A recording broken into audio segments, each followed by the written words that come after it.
Els campionats del món de kite es van disputar a les Salines de Tenerife, a l'illa de Gran Canària. Un dels que millor coneix la zona és Lorenzo Casati, que resideix i entrena molt a prop d'aquí.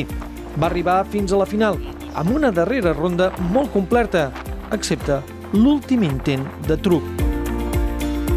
I aquests petits errors són els que marquen la diferència en esdeveniments amb tanta igualtat. En aquest cas, el beneficiat va ser un altre espanyol que resideix a Gran Canària. Jeremy Burlando va aconseguir d'aquesta manera el primer títol de campió del món de la seva carrera esportiva. En fèmines es va imposar la neerlandesa Tara Hogenrath.